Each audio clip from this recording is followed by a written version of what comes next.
welcome you on into another episode of the Big Time Sports Podcast Show. It's Mitch Spinell alongside Mitchell Ballard here to give you the latest of what's going on in the sporting world. Mitch, happy end of daylight savings, my friend. I don't know if I'm happy about it. I mean, yeah, you get 1 extra hour of sleep, but dude, I'm taking my lunch break and it's dark outside. I don't like that. No. I see this whole thing with people like, oh, it's depressing to have it be dark by 4:00. No, man, you get that extra hour. You wake up much more like ready to go because the sun's coming out a little bit earlier. So it's nice to have that sort of trade-off, I think. I'll give you that part. I think it's a give and take relationship though. I mean, much like the other time change, you lose an hour of sleep, but it's lighter out later, which I think is everybody's favorite thing. I mean, I don't know, the cold, it getting darker earlier, not that fun, but the extra hour of sleep is nice. I could use about 10 extra hours of sleep. I'll tell you that much. But one thing it doesn't stop is high school football because they play under lights, no matter how dark or light it is outside.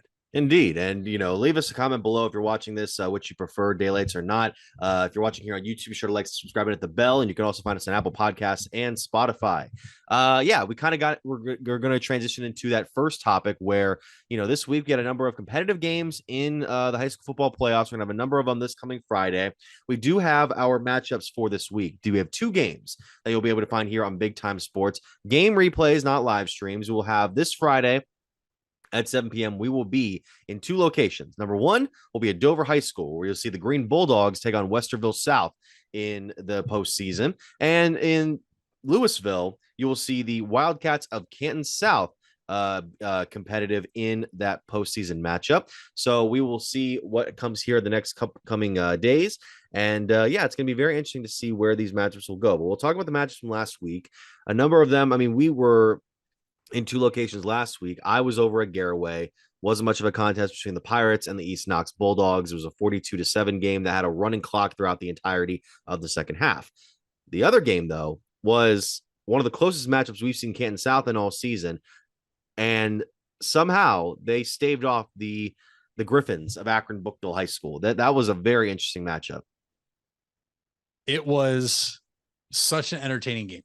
And it came down to the wire, right? That's what you like as a fan of high school football. Now, if you're a Canton South player, coach, or parent, probably don't like it when it's that close and it comes down to the final possession. But 27-26 win, Canton South did everything they needed to do, Mitch, to hang on and secure that victory, to remain unbeaten and keep their season alive as they move on now to round 3 of the high school playoffs. And there were times Canton South looked great. There were times that Canton South, I think, for the most part this year, looked like, oh, wait, they are human. Because, I think for the most part this year, Mitch, we've seen Canton South kind of run the table. They've flexed their muscles on a lot of teams, but we touched on it before the game last week. We knew Bookville was going to be able to give them a test, right? That as a team, despite the record, they were better than what the record indicated, and they are full of athletes all over the field. But Poochie Snyder and the Wildcats did exactly what they needed to do. They converted on some big time plays throughout that second half. And Mitch, they really trusted their defense, which I feel like at times this year, there was times we talked about the defense not being that strong for Canton South. Well, they showed up when they needed them most. They got numerous stops on 4th down with Bookville trying to keep the game alive. And they got that final stop. Poochie Snyder comes out, takes a knee, and Canton South is still unbeaten and moving on. You mentioned it. They'll be at Louisville this week where they will take on the West Branch Warriors, and that will be a dandy. The winner looking to go to the regional final, and it's going to be a lot of fun. Hats off to Canton South. You talk about that defense, Savon Castle making one of the plays of the night with an early 4th quarter interception. And then he would go on to catch the game-winning touchdown on an 8-yard pass with 10:18 left in the 4th quarter. That was the 116th, by the way, career touchdown for Poochie Snyder, the Wildcats quarterback, who now ties former Sandy Valley quarterback Cameron Blair for the Stark County all-time record with 116 career passing scores. Snyder also ran for another touchdown while throwing for 15 of 26 passing, 189 yards, 121 yards on the ground, 16 carries. I mean, the guy is just putting up these crazy numbers for this team that is really having one special run. And we'll see this coming Friday if they're able to win their upcoming matchup, which again will be against West Branch. That will be at Louisville High School on Friday. Myself and Dave Sheets will be there on call so check us out there. I mean, yeah, that there was a number of other teams, obviously, who are moving on. Obviously, the Massillon Tigers, continuing to dominate in this postseason. They've outscored their first two playoff opponents, Mitch, 91-13. And and this is one of the craziest stats. They've outscored teams 490-95 overall, which is, unbelievable. And then you get to play one of your local teams. You get to play your Federal League counterpart, because they're not in the Federal League, Lake, the Blue Streaks. After the Blue Streaks, Mitch, had this unbelievable victory or this very hard-earned victory this Friday. The Lake and Sunbury Big Walnut game, Mitch. At times when I checked that score, I thought, oh, nobody must be over there right now to be able to give us a real score. Oh, maybe there's a delay. Oh, maybe the lights went out. No, Mitch, it was 0-0 after regulation when they went into overtime. And then all chaos ensued because these two teams finally found the end zone, and it shapes up with Lake walking away a triple overtime or double overtime, triple overtime winner to keep their season alive. I mean, I've talked about the Lake defense a lot this year. Are you now buying that the Lake defense is pretty good after they held their opponents scoreless through the first four quarters? But Sunbury Big Walnut's defense also did what it had to do. And realistically, Mitch, I think that's where maybe home field advantage becomes such a factor, that you win in triple overtime in a game that was 0-0 after regulation. And Lake keeps their season alive, and it's one round shorter than last year, but my, oh my, look what we have here. Because last year we had Lake against Massillon in that regional final all the way up at Parma Byers Field. What was some wonderful weather that you and I got to cover that game. Yeah, it was great standing on that sideline. I think I'm still cold from that game over a year ago. Mm-hmm. Shouldn't be that cold this weekend, knock on wood. Lake is going to have their hands full. And that's about as nicely as you can put it, because this Massillon team, Mitch, for the first time in a few years, I'm going to say has this different look. This team is always very talented. This team is always very good. That is why they continuously get to the state championship game, the state semifinals, the regional final, all of what the past 3, 4, 5 seasons have been. Mm-hmm. This team is different. There's a different feel to this team. There's a different look to this team. And I think it starts with DeJuan Owens. We've talked about it all season long. Head coach Nate Moore is relying on that senior quarterback, and he has taken this Massillon Tigers team to new heights. Now, he plays quarterback. He doesn't play on the other side of the ball, but the Massillon defense is just as good as their offense. They've given up 13 points in 2 playoff games, but they've also only given up 95 points all year for a 12-0 team. Mm-hmm. They have a plus 395 point differential. Yeah. That's, I don't know the last time we've seen it. Now, obviously it could have happened recently and I just don't see it often, but I mean it's crazy. And so this Lake defense, Mitch, is going to have to play the best game of their entire lives. Yeah. Every single player that plays on the defense side of the football, starters, reserves, guys that don't typically play that might have to come in if an injury happens. This is going to have to be the greatest game defensively Lake's ever played. And Lake offense, they cannot turn the ball over. Because what does Massillon do as soon as they get a turnover? They go down the field and score. It's hard to stop this Massillon team. So much like last week where I talked about Glen Oak before they played St. Ed's is going to have to control the clock. This is going to have to be a control the clock game for Lake immediately. If they win the coin toss and they get that football first, they are going to have to do whatever they can to move the ball, chew up clock, because this Massillon team can score in one play, whether it's through the air or on the ground. No, I mean, Lake is going to have a task ahead of it on defense, and give credit to Massillon's defense as well. You mentioned those numbers. They're only averaging about 7.9 points per game given up all season. I mean, Lake's at 14.6 right now, which is very admirable, of course. it's that offense that really, you talk about that defense. The offense really needs to step up. Nate Baker needs to have like at least 3 touchdowns in order for them to have a fighter's chance. And that's going to be difficult against this Tiger squad that has looked dominant against pretty much everybody all season. There's only been maybe that one close game just back in the early on in the season. And I could see Lake, if they, even if they don't perform perfectly, I could see Massillon scoring around what, 28 points, and that unfortunately could be enough for them, as Lake has kind of struggled to put the ball in the end zone otherwise in this postseason against the likes of Perry and then last week as well. So I don't know. We'll see what happens there. The winner of that game will play the winner of one of our other BTS games this week. Canal Winchester versus Green, of course, at Dover's Crater Stadium. The Bulldogs, they've looked pretty solid throughout the postseason. They get a 31-7 win over Hoover. They had Samino Manson kind of back in the mix. He had 3 touchdowns for 100 some yards, or 100, however many was passing yards. Zach Bagley has caught a touchdown in 8 straight games so far this year. He has 13 on the season. Antonio Martin's doing what he has to do. I mean, this looks like a Green team that can do a lot of good things, but they're going to be taking on their rushing defense is going to have a test this week, because Canal Winchester does nothing but run the football almost. Yeah. I mean, but you mentioned the Green defense. They have only allowed 14 points in the last 14 quarters when it's the first string defense out there. We're talking about the Massillon defense. We're talking about the Lake defense. We're talking about all these other defenses, Canton South defense. It's time we give Green the respect they deserve defensively, because this team, when their first string defense is out there, Mitch, has been stout. Teams are not moving the ball on them. Teams are not scoring on them. We look back to what they did against Lake in that week 10 matchup during rivalry week. Offensively, Green, I think, kind of found something there. And that was still without quarterback Samino Manson back yet. He just returned during the playoffs from that broken collarbone from week 5. And he knocked his rust off pretty quickly. It looks like you mentioned 3 touchdowns. I believe he had 124 passing yards last week. But the Green defense, all of a sudden, Mitch, Green in general is playing complementary football. If the offense can't get it going, the defense is keeping it going. If the defense isn't having it, the offense will go get it. But right now, it's neither, because both are firing at all cylinders.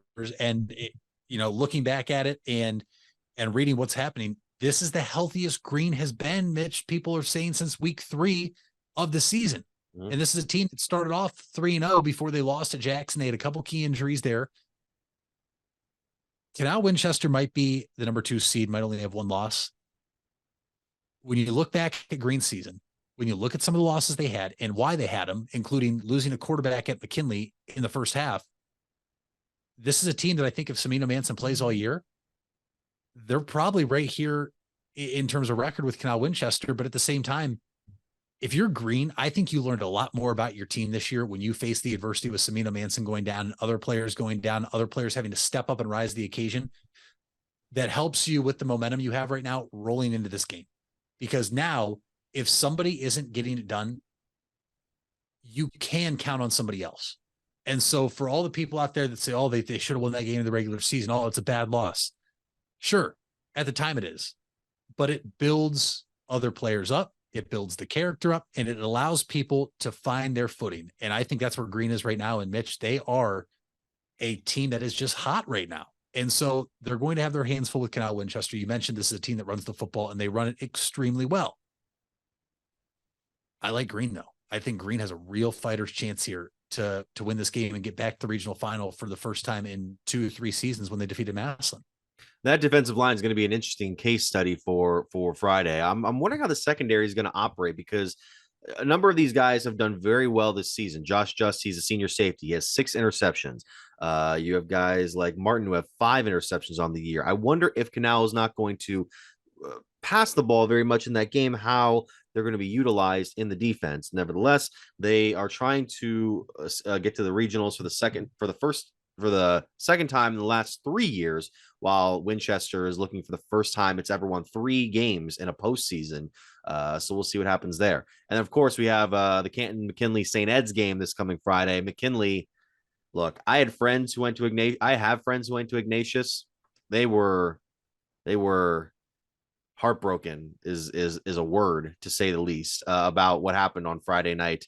And the Bulldogs did what they had to do. They scored the touchdown. Keith Quincy had the interception to seal the game, but Yeah, McKinley's seeking their first regional final appearance since 2009.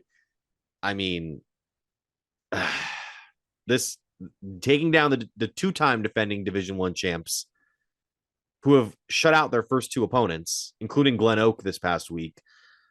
That's a hard test for any Bulldogs team to have to overcome. Not only have they won the past two state championships, Mitch, they look poised to win their third consecutive. I mean, St. Ed's is on a whole nother level. You look at their record, you look at the fact they're 11-1. Their one loss was to Massillon this year, which is, the number one team in Division II in the state of Ohio. McKinley's going to have their hands full, and they will be traveling up to Parma to play St. Ed's at the same time. This isn't about the prettiest. This is not about the flashiest. This is about who's going to get their nose to the football and who's going to hit harder and who's going to play more discipline. I think at times this year we've seen McKinley play disciplined football. I think at times this year you've seen the complete opposite. And what is the focus level at Camp McKinley this week? Where are these kids' heads at? Are the coaches talking positively in a manner of which, hey, yeah, you have to give St. Ed's credit, right? They're the defending two-time state champs. You have to mention that. They're beatable. They're beatable. They 100% are beatable. Are they feeding positive thoughts in the McKinley players' heads, which I would have to assume they are? That's part of your job as a coach. But if McKinley can start to believe and buy in, and that game is close after the first quarter, and that game is close into the second half, all of a sudden I feel like you start to get this uneasy feeling if you're St. Ed's. And if McKinley just gets one play to break their way, this Bulldogs team might be finding themselves in the regional final for the first time since 2009. This team is littered with athletes. This team is littered with talent. They don't have the big name, flashy commitments like St. Ed's, who has a Notre Dame recruit at linebacker who has 8 sacks and 22.5 tackles for loss and 4 forced fumbles. All right, I think I'm done with the stat line there. But you do have players that can make big time plays. And Mitch, I think about when you and I went, I believe week 2 to watch Avon, right? That was a game that McKinley was not disciplined. How many times did we see wide open receivers drop passes where they could have just ran to the end zone? At least 2 times. I saw it against Jackson, a game in which Coach Hall said they were more lucky than good. You watched the game against Massillon.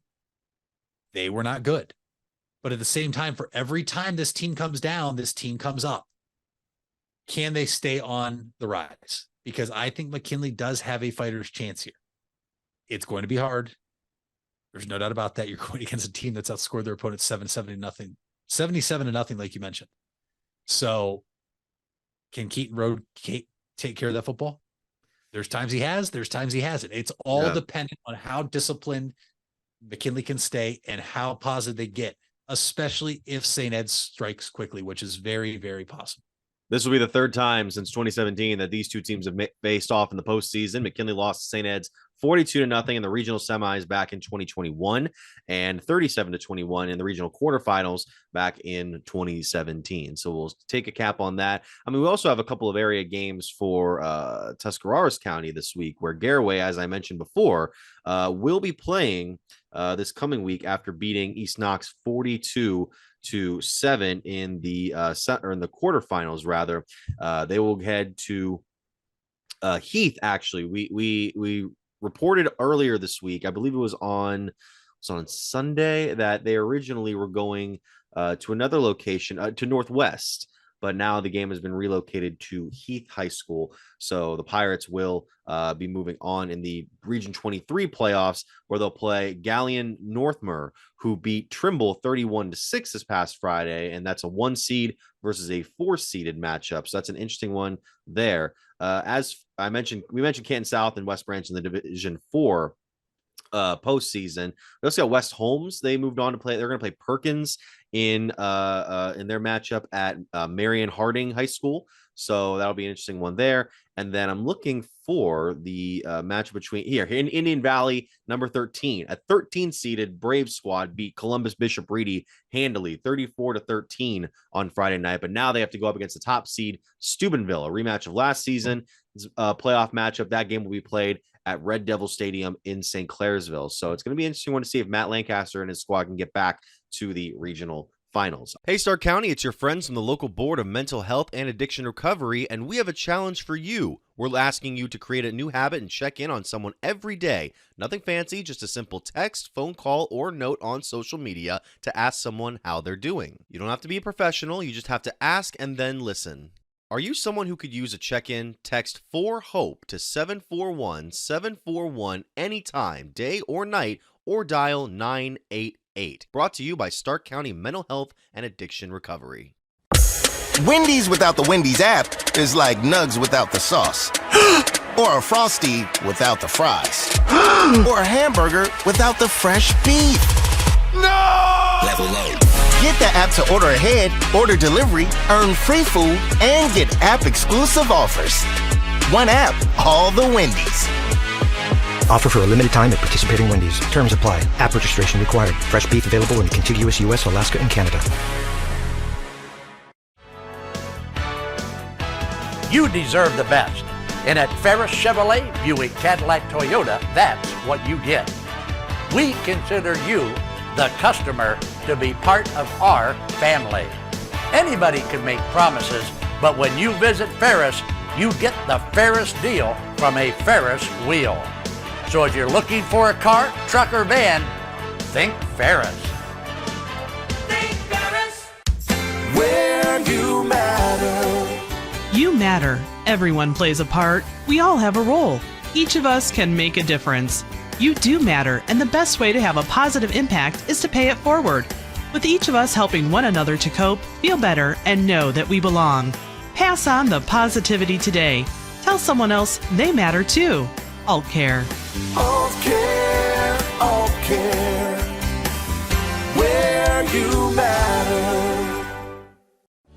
You invest a lot in your home and vehicle purchases. Van Nostrand Young and Associates want you to feel secure should anything happen to those investments. We partnered with providers like Grange Insurance and other industry leaders to be sure you're presented with the most complete coverage to fit your needs.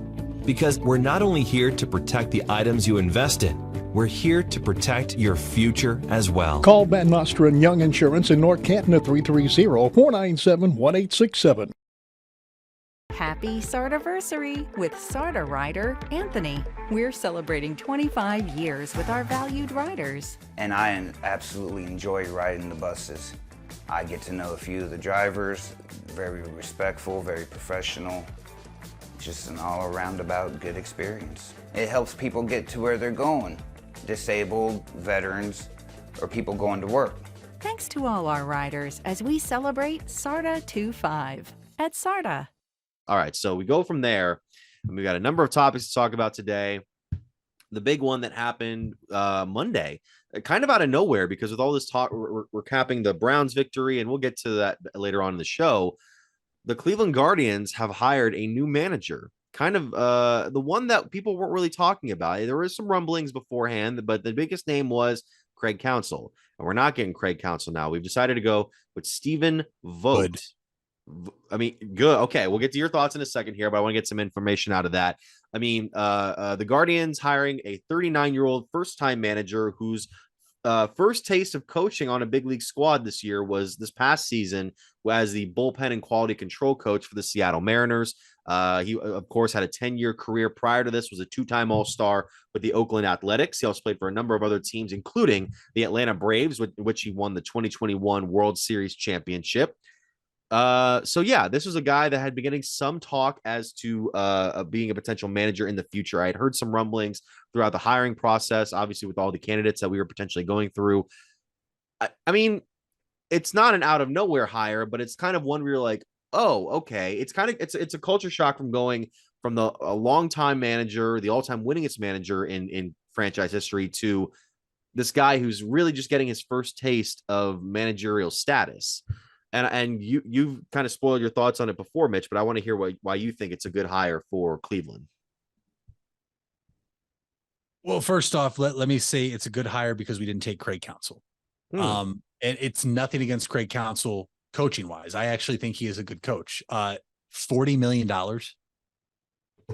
Highest paid coach in baseball. Mitch, tell you what, could you name me off all the important series he's won as a head coach in the playoffs? Okay, I'll wait. The 1997 World Series, the No, no, 2001. no. I know. As a coach, I'm still waiting. Oh, nothing. So he wanted us. He wanted the Cleveland Indians Guardians organization to give him $40 million, which has only ever been done, by the way, 5 times in the history of our organization to players. That doesn't make sense.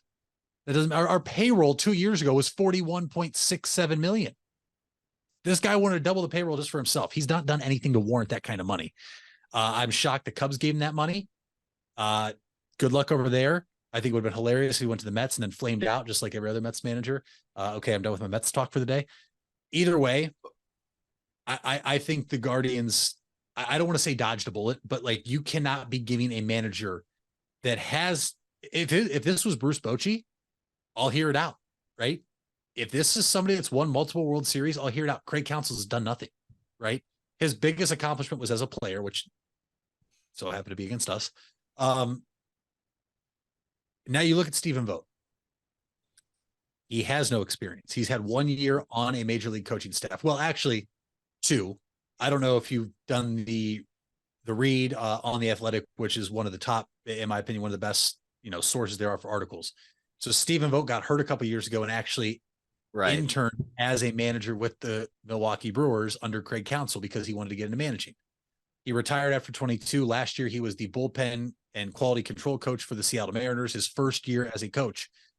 So now in steps this 38, 39-year-old man to replace Terry Francona. Those are huge shoes to fill.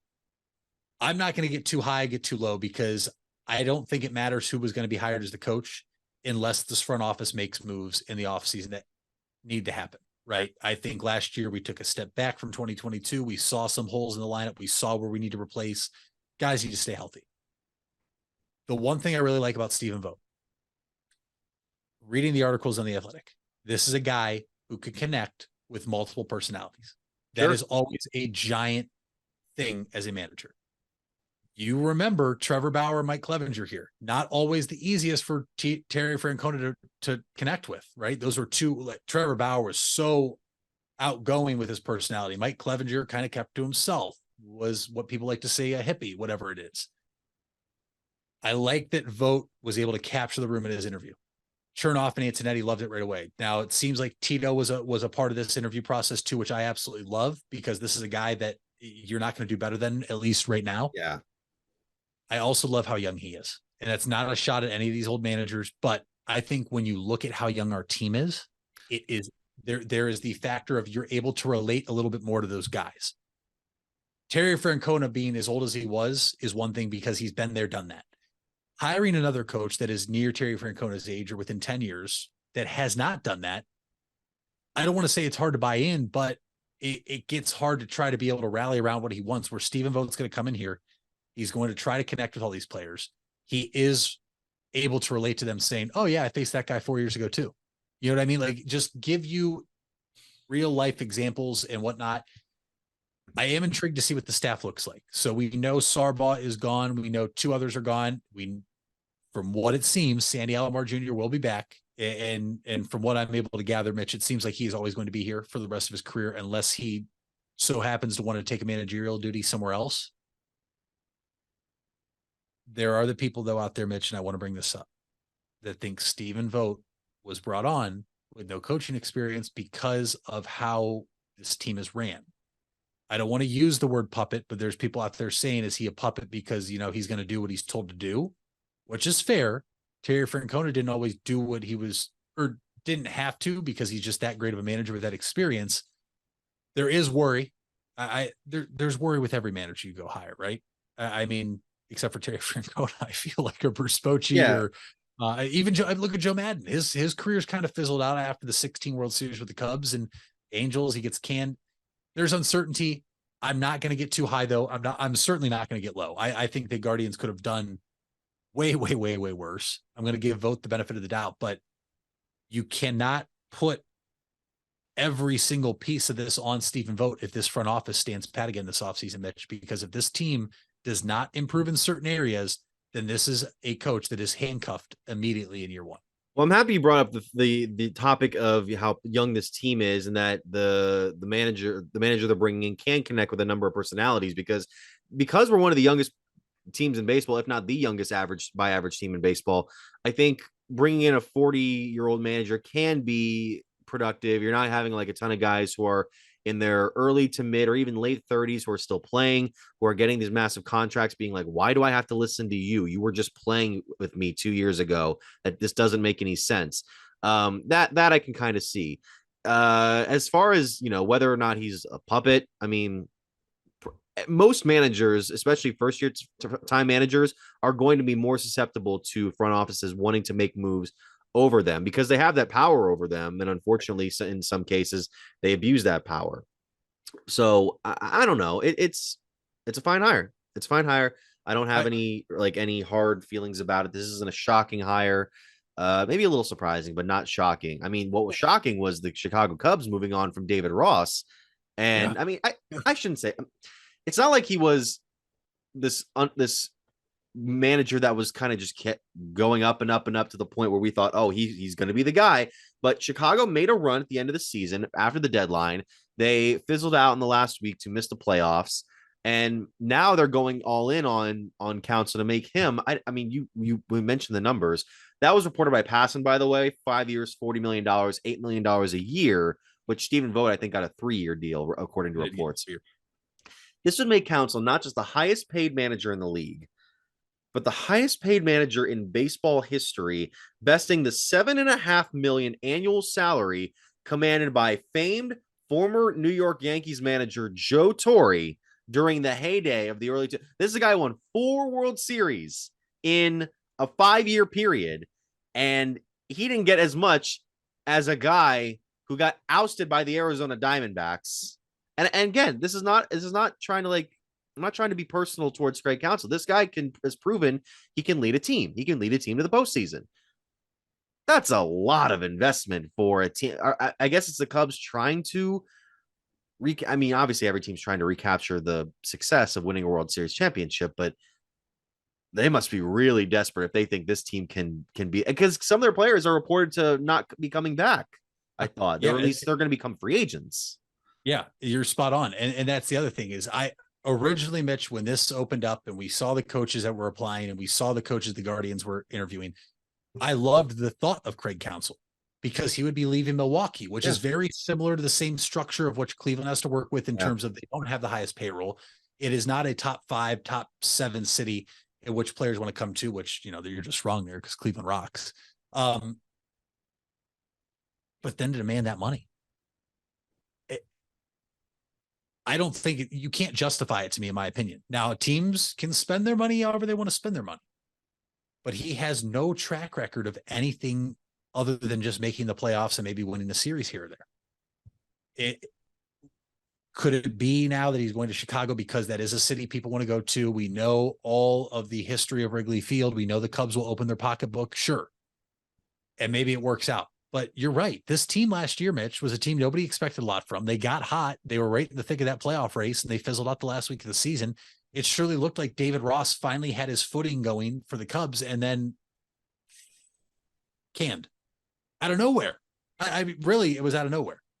I'm going to give Counsell a little bit of a credit because I went back and looked at the numbers. I had not realized he had been a manager for so long in Milwaukee. Yeah. Yes. What was it? 9 seasons. 5 postseason appearances, 3 NL Central titles, did make it to the National League Championship Series back in 2018. So we can give him that credit. They lost to the Dodgers, who ended up losing to the Red Sox that year in the World Series. So the guy's made deep playoff runs before.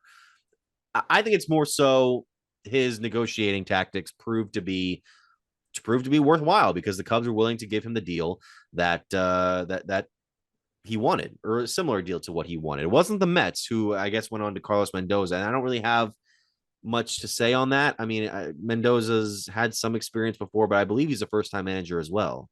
He is, and that's the other thing is the Mets had Counsell in for an interview.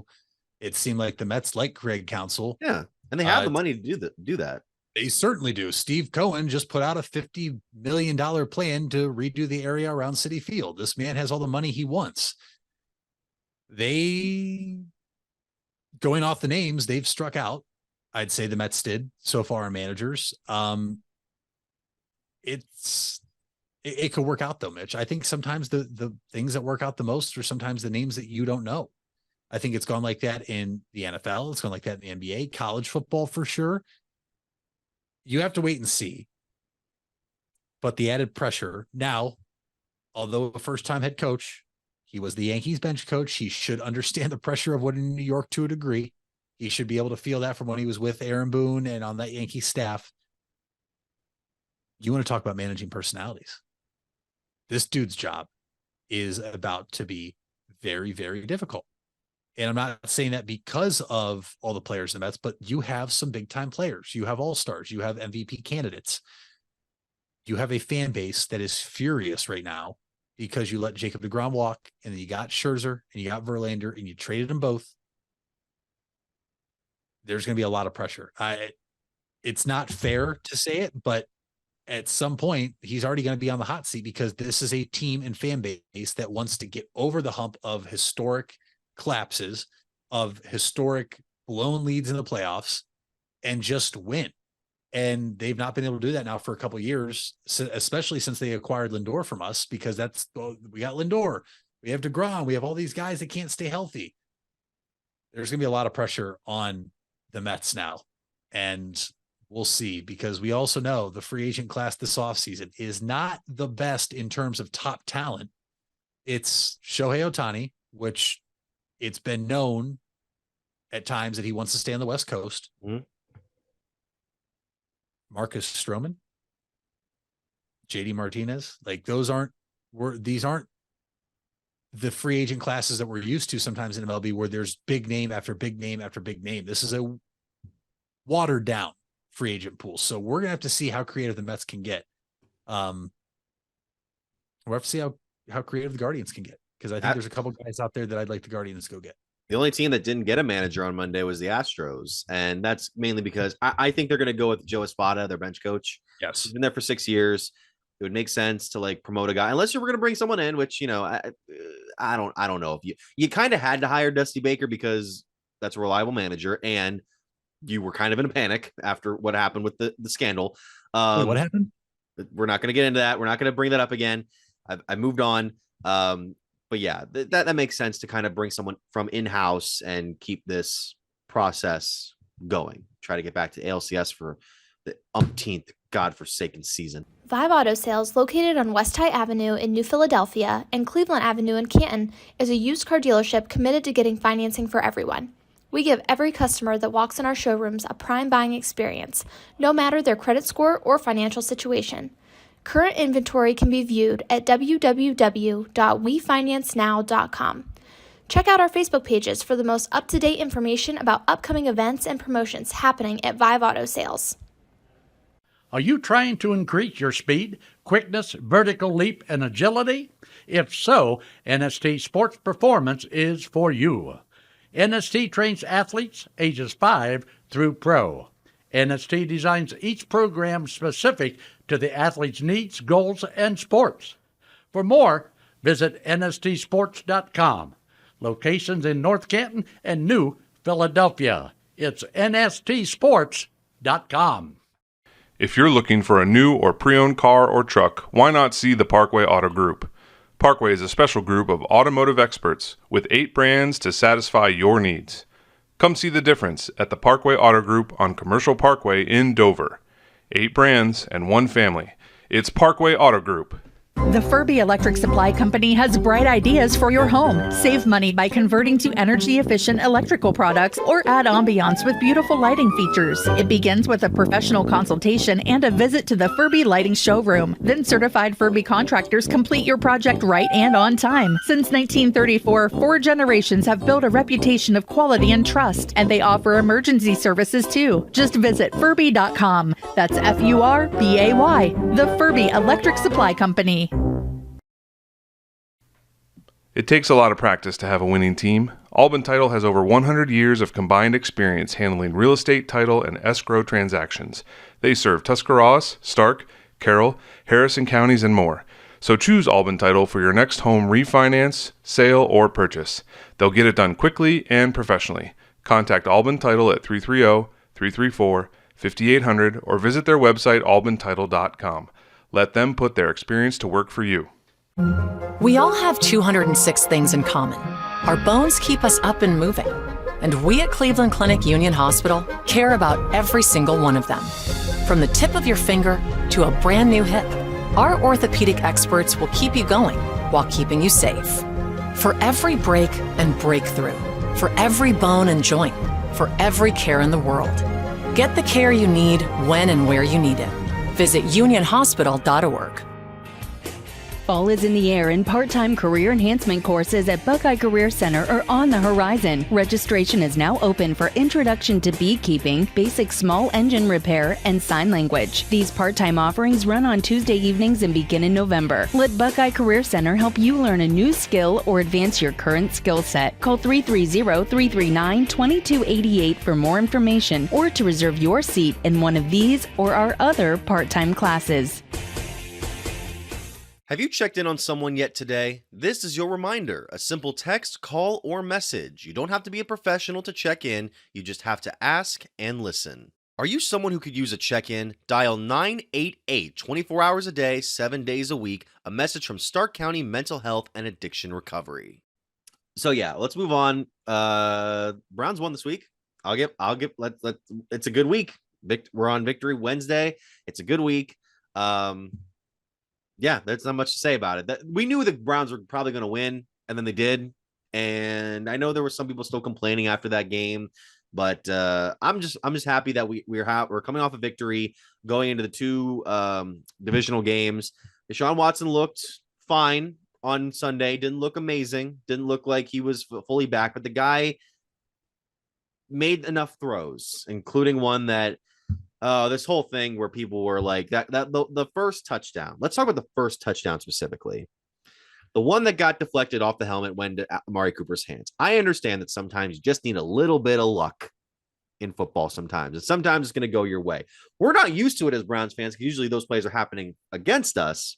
Yes. And especially the week before, especially. But there was that one clip of the guy right after the touchdown on CBS. The guy, it was amidst everybody like cheering in the Browns thing, and then you could just see this guy being like, "This team is going to be the death of me." I don't know. I looked at it as okay. I think he even responded to somebody like I think it was to McNeil on Twitter. He was like, "Hey, that was me," and I was cheering when they didn't have the camera on me, yada yada. But I don't know. I'll take breaks like that any day of the week. Doesn't matter how good or bad a quarterback is. They made a couple big throws to Amari Cooper, which is good. We get to see those flashes of what those two can do. The running game, solid enough. Kareem Hunt coming back in. Jerome Ford making some big plays. Pierre Strong has come in as this third string back, kind of like what Dearness Johnson was the last 2 seasons when we needed somebody to fill in. And yeah, that defense made Arizona look like one of the worst teams in the NFL, as they are. I mean, that's just the way it is. First shutout since the snow game of 2008 against the Bills, which I vividly remember as a kid. One of my first ever Browns games that I remember from beginning to end because it was just white on the screen. That was such a great game. Yeah. I vividly remember that game too. I don't think the snow globe is what they called it, I believe. It was snowing a lot. So the Browns did what they had to do against a really bad team, a team that is actively tanking. Deshaun looked good. He did no turnovers. His deep ball passes to Amari were perfect. A lot of his deep ball passes, anything over 15 yards, I felt like looked good. He showed some zip on that football, which is very promising coming back from that shoulder injury. You can call me crazy, but it's like I'm sitting here and I'm just waiting. I'm waiting for it to just happen. I'm waiting for it to be all put together. This man goes out and throws for 300 some yards and 3 touchdowns, no interceptions, just like he did in 2020 with the Texans. And call me a fool if you want, because I'm starting to feel like one. The more I continue to wait and see if it happens. But it was promising. Now, poor PJ Walker, because the same thing happened to PJ Walker last week in Seattle, only the ball happened to go to the Seattle Seahawks instead of the Cleveland Browns. Deshaun Watson is very lucky that ball went off the helmet, because I truly do believe that pass is intercepted. Given how the play was being ran, where the safety was coming from over top, it looked like he was getting ready to jump that route. And that's why Amari was also so wide open then in the end zone off the deflection. But I have doubts about Deshaun still. I think it's fair. His footwork is not where it needs to be. And sometimes that can be all it is. We remember how it was with Baker and his happy feet. Sometimes when he got happy feet, he was terrible. At the same time, this defense is, I'm running out of words. I don't care if it was against the Cardinals. 58 net yards. Was that what it was? 58 net yards? 58 net yards, yeah, for the whole game. These are professional athletes. These are guys who are also getting paid millions of dollars. These are guys who are trying to provide for their family. And you limited offense to 58 net yards. I don't care if it was a first start for somebody. I still remember going to Denver a few years ago facing Brandon Allen, and he torched the Browns. Okay. I still remember Scrubs torching the Browns. This defense is nasty. I do think they're the top defense in the NFL, especially when they're all healthy. We didn't have Greg Newsome on Sunday. And look at Mitchell, the corner. He stepped up. I thought he played phenomenal. Martin Emerson Jr. is coming into his own. Denzel Ward, who, knock on wood, has stayed healthy so far. The linebackers are playing well. Dalvin Tomlinson, my gosh, how great of a pickup has he looked like so far? I mean, you now are able to see with other players along the defensive line, Mitch, the effect Myles Garrett can have in a game. Because he might not get every sack, but the way he can push the quarterback to move up in the pocket or to the other side of the pocket, and now with other really good players there on our defensive line to get him and take him down, 7 sacks. I mean, that's incredible. And now what I believe the Browns have the 3 lowest net yard offensive games in the NFL this year, if I'm not mistaken. I believe it is against the Cardinals, the Titans, and then the last one would Bengals probably, right? Bengals. Yeah, the Bengals. Yeah. And so this defense is legit, and they start off slow sometimes, but you won the must-win game. And you go into Sunday now, and I don't know what to think yet. Part of me wants to sit here and tell you they have a chance. Part of me on the other side wants to say they don't, because I truly do think, as it stands right now, the Baltimore Ravens are the best team in the AFC. I think the Chiefs look suspect. I think the Bills have been exposed. The Bengals all of a sudden are back to the Bengals. I'm not afraid of the Jacksonville Jaguars. The Chargers have Brandon Staley as their head coach, so I'll never be worried about them. It's the Ravens, to me, are the best team in the AFC right now. So the Browns have a chance to make a statement, not only to get a big time win, but to move yourself back within first place, obviously, because they've had to buy and Baltimore hasn't yet.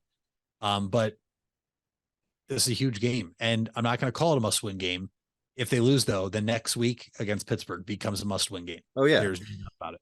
No, I mean, especially with the way that the AFC North is operating right now. The first 2 weeks of the season, the AFC North admittedly did not look great. Did not look like a very competitive division.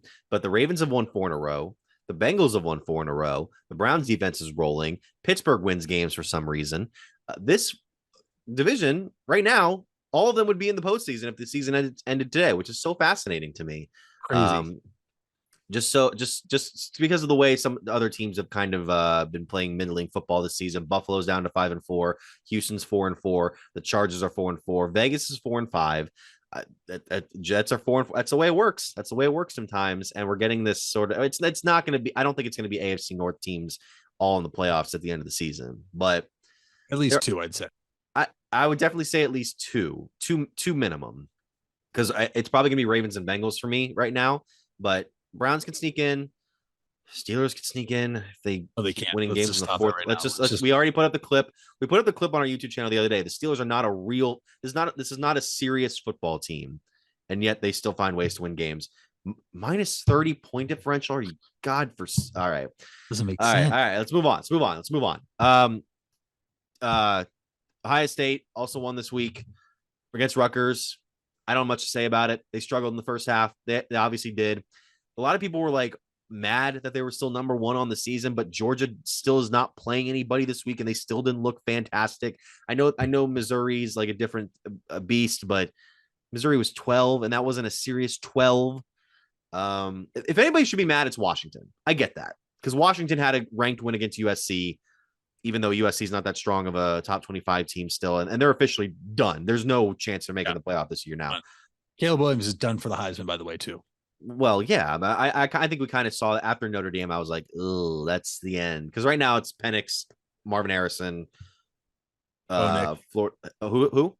Bo Nix for Oregon. Bo Nix, Florida State's guy, Jordan Travis. Yeah, those are the four.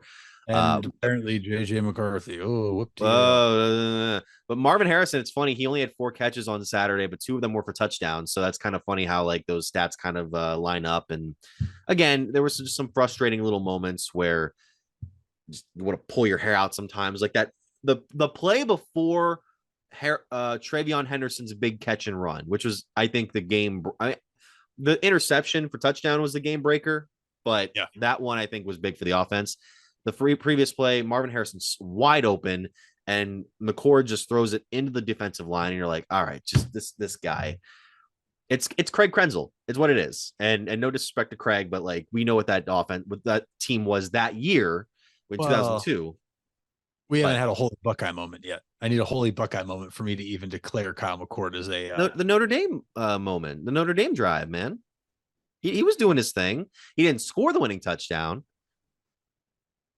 I don't know. I get so frustrated. I know you know because I texted you during the game and I texted you during the first half. Yeah, you have a whole thing. This is why I don't want to be number one. This is BS. Yeah. This is, and I have, again, my Billy Bean syndrome flares up every noon. It's every Saturday at noon. I just don't, especially when we're playing bad teams. Like I don't need to see that. I'm not going to watch. Well, maybe I will watch this game because it's Michigan State prime time. Why are we playing Michigan State in prime time? It's so dumb. Because we got the uniforms. Oh yeah, God, that game better be 30-0 at halftime. And then we have Minnesota the next week, whatever, and then the big game in a couple weeks right now. I really hope I'm not overlooking these 2 back-to-back games because Michigan State is not a good team this year. Obviously, it's a school that's riddled with not just problems right now, but like struggles in athletics. You just saw their team get upset by James Madison in college basketball. That is a struggling school right now, and the fact that nobody's talking about him is fascinating to me. But yeah, I mean, they just beat Nebraska. So is everyone else. They lost to Minnesota.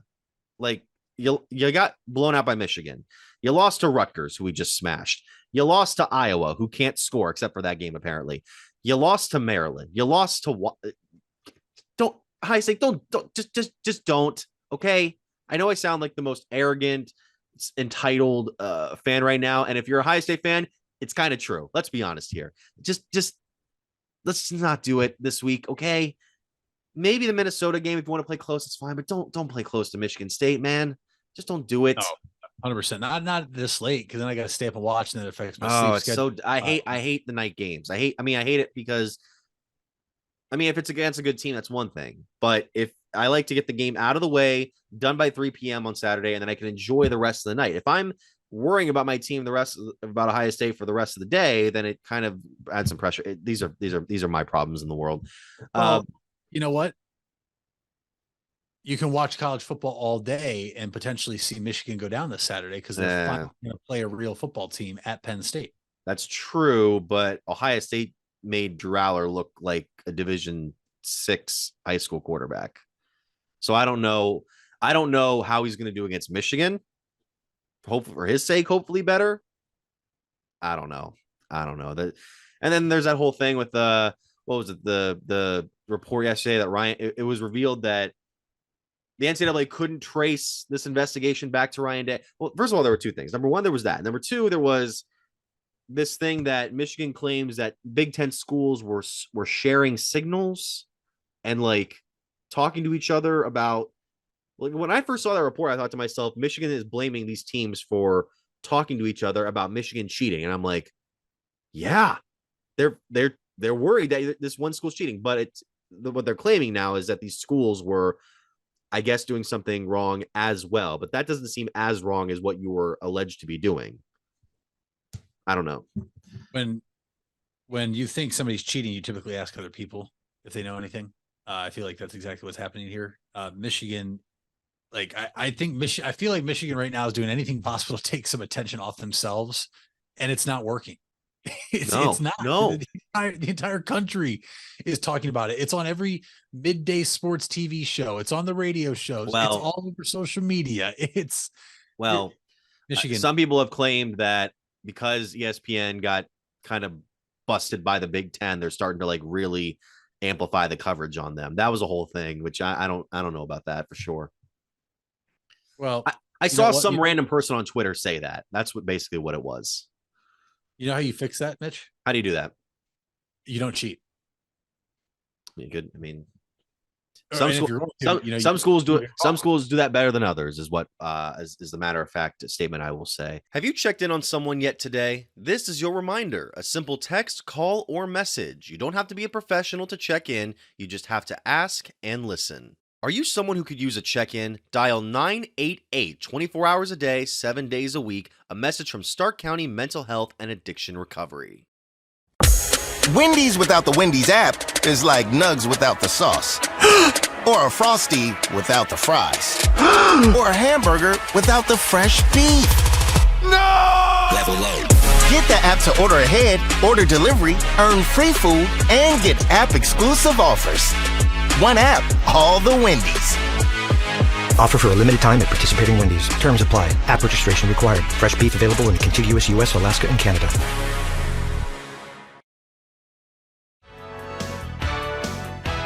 You deserve the best. And at Ferris Chevrolet, Buick, Cadillac, Toyota, that's what you get.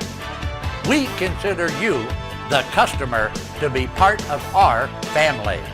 Anybody can make promises, but when you visit Ferris, you get the Ferris deal from a Ferris wheel. So if you're looking for a car, truck, or van, think Ferris. Think Ferris. Where you matter. You matter. Everyone plays a part. We all have a role. Each of us can make a difference. You do matter, and the best way to have a positive impact is to pay it forward. With each of us helping one another to cope, feel better, and know that we belong. Pass on the positivity today. Tell someone else they matter too. Alt Care. Alt Care, Alt Care. Where you matter. You invest a lot in your home and vehicle purchases. Van Nostrand Young and Associates want you to feel secure should anything happen to those investments. We partnered with providers like Grange Insurance and other industry leaders to be sure you're presented with the most complete coverage to fit your needs. Because we're not only here to protect the items you invest in, we're here to protect your future as well. Call Van Nostrand Young Insurance in North Canton at 330-497-1867. Happy Sardiversary with Sarda rider Anthony. We're celebrating 25 years with our valued riders. And I absolutely enjoy riding the buses. I get to know a few of the drivers, very respectful, very professional, just an all-around about good experience. It helps people get to where they're going, disabled, veterans, or people going to work. Thanks to all our riders as we celebrate Sarda 25 at Sarda. You need to remodel your bath? You need JR Bath Company. Trust in the quality of JR Bath. It's fast, it's safe, and it's affordable. Call today at 1-800-664-2284 or go to jrbath.com. The last thing here, what did I have on my my docket here? Well, the Cavs are kind of struggling. We forgot. Oh, okay. Speaking of Ohio State, going back to the NFL stuff, CJ Stroud is that guy. He is him. He is, as much respect I had Justin Fields, he is the best Ohio State NFL quarterback ever. And that's not a high bar, but the man crossed that bar with his performance on Sunday. And we needed to talk about that, because when I saw Baker Mayfield, your boy, was going down with a lead with 45 seconds left, I thought, this is it. He's going to do it again. You know, as Browns fans, we just got the victory, but Baker led another game-winning drive. Deshaun can't do that.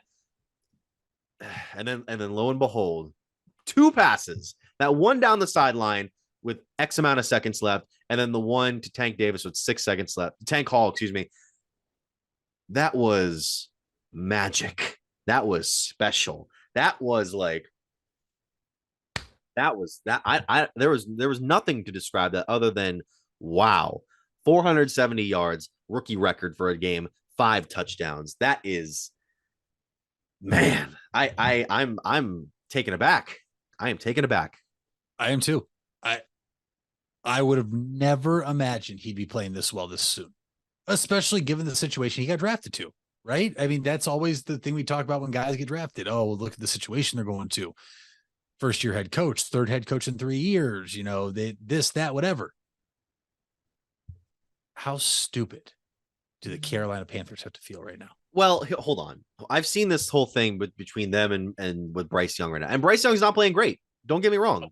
Carolina's one of the worst teams still.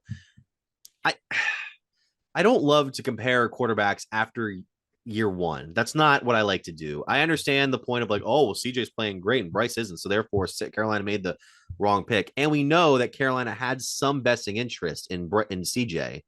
I remember there were times where it was like, oh, it's gonna be CJ, and then all of a sudden Bryce Young, with like a week to go in the NFL till the NFL draft. So Bryce could get better. It looks like for now, Houston got something really special, so to say, especially with the way that team has been struggling for so long. And DeMeco Ryans has been coaching extremely well this year for all the struggles of his predecessors. The man has won more games at this point in the season than I think couldn't have been the last two guys. It couldn't have been the last two guys combined, could it? I think so. Oh, I mean, it's close. It is close. There's real possibility if the Texans keep this up. Now they play the Bengals this week, which that's gonna be excited about because both those quarterbacks right now are playing well. And it was on First Take yesterday. Mm-hmm. Is CJ Stroud an MVP candidate? If they keep playing this way, he is.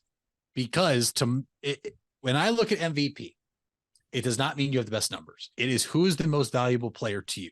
If you take that player off that team, how good is that team still? If you take them off the Texans right now, Mitch, do they have a win yet? Probably not. No. Well, maybe one win. I don't know. I don't think they have wins. Probably one. It's the NFL. I mean, the Cardinals beat the Cowboys, so don't forget that either. The Cowboys lost theirs and the Cardinals, who suck. Either way, if you take them off that team, they're terrible. If they keep this up, he's gonna not only win Rookie of the Year, but he's gonna be in conversation for MVP, as he should be.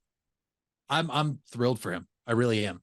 He's played so great, and the Texans now, Mitch, they are no longer a pencil and win on the schedule with how they're playing right now.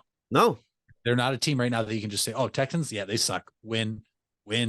Like you can't do that right now because they're playing really well, and it was fun to watch that game. That was the best witching hour, I think, so far this year. So the witching hour when wins become losses and losses become wins. Yeah. And I look and I'm watching these games, and Josh Dobbs for the Minnesota Vikings. What a gutsy performance. Then you're watching. The best part is when they go double box, like you see on the screen right here if you're watching the podcast. So on the left side where Mitch is the Buccaneers and the Texans, and the right side where I am is the Vikings and the Falcons. Mm-hmm. And Dobbs and Baker both run into the end zone practically at the same time to give their team the lead. And you're thinking, oh my gosh, this is crazy, but this, and then CJ Stroud set up 40 seconds. All right, let's do it. Side note, I will say I did really like seeing Baker play well. I have no ill will towards him. I've been that many times. And people that say he can't lead a game-winning drive, shut it, because he's done it a couple of times this year. And for all the people that always said he couldn't in Cleveland, he did it a few times in Cleveland too. So check yourself. Check yourself before you wreck yourself. He took the Rams 80 yards downfield less than a minute to go last season after 2 days with the team. So I give him his flowers for that. Who had the more impressive debut? Baker with the Rams last year or Josh Dobbs with the Vikings this year? I think Dobbs, because Baker wasn't playing that well before the drive, from what I remember. Yeah. in that game. Dobbs But also had to go over the cadence on the sideline with the guys who he didn't even know their name yet. he did. I mean, he had to come in with that injury because the guy got a concussion. I mean, that's and that's why the Vikings Broncos Sunday night game did not get flexed. I'm almost certain of that right now because now they're trying to pump up like maybe Josh Dobbs is ready for prime time. Whether or not that's the case, it will be a matter of fact in a couple days. Oh, one last thing. Sure. I saw something yesterday about Josh Dobbs. I don't know if All you right. saw this. We know he is a very intelligent person, Mhm. very smart. We know that he loves space and he's been doing things with NASA. Yesterday, a tweet came across my timeline that he has been selected to lead a crew of astronauts to Mars in 2024. Hmm. There's no way he goes, right? Is it during the off season? It is, but like that, there's got to be something in your NFL contract saying you can't go to outer space. There's no way. There is no chance that man signed a contract that had some sort of stipulation, no Mars activities from 2020. There's no way that's in the contract. So he probably is going to get around that loophole.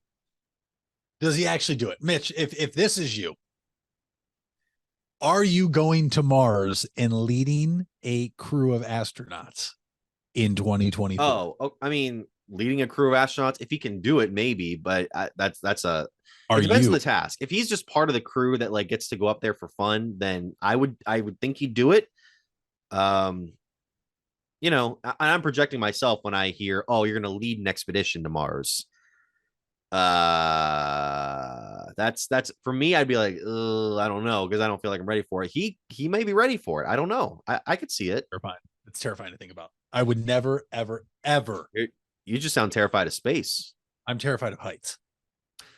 I have an apprehension of heights. I don't have a fear of heights. I can go to high places, but when I walk up to the edge of the thing and look down, I go, I'm like a normal person. I'm like, oh, okay. And I have to look back a little bit like, oh boy. All right. And then I'm good.